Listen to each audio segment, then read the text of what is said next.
So by now you would or should know that George Bovell and Cleopatra Borel were named the Sportsman and Sportswoman of the Year respectively by the First Citizens Sports Foundation last Friday.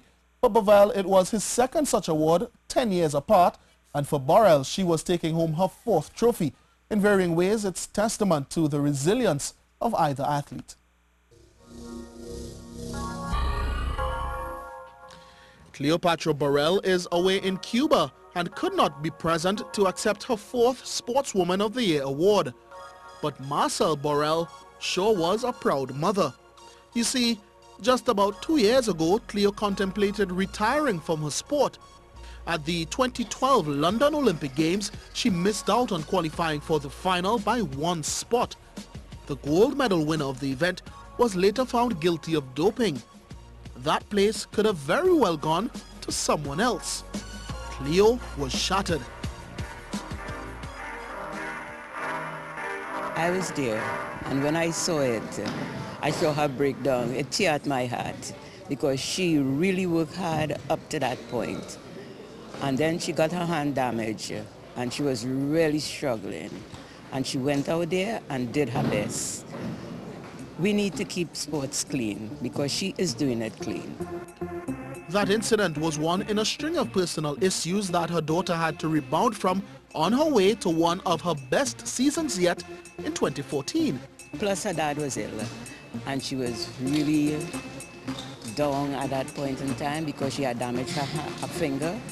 And she said to him, Dad, she called him Remy, I think I am going to give up.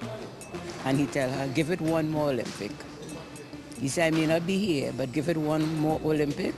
She said, Brazil has always been good to you, go to Brazil. George Bovell is also eyeing Rio 2016.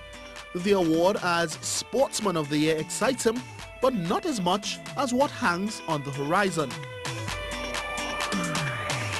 This might be the best year of swimming in our country, as our new aquatic center, a world-class facility, is due to be open in June. And that will do wonders for the sport. And I think once we have that, we can bring international caliber athletes down here to have competitions.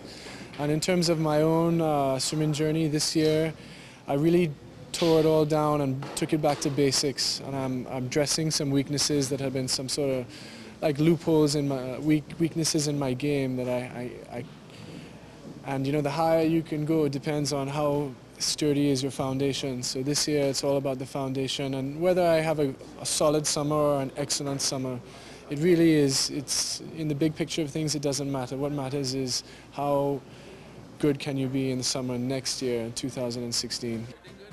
Wandering through the cocktail reception following Friday night's ceremony, the joy and pride of our athletes was unmistakable. The women's football team was Team of the Year, and in many ways, Erin King embodied the efforts of that team and was a more than deserving nominee by the TTFA. I'm just honored and blessed that I'm even nominated with such an excellent caliber of athletes. 2 powerlifters made it into the top 10 sportsmen and sportswomen of the year, Adrian Brown and Yolande McIntyre. McIntyre was unable to score a repeat for that sport following Giselle Jackman's triumph last year, but was honored in her own right. Well, this is not my first year being nominated, my second year, but the first year in the top 10, and I can assure you it's not going to be the last.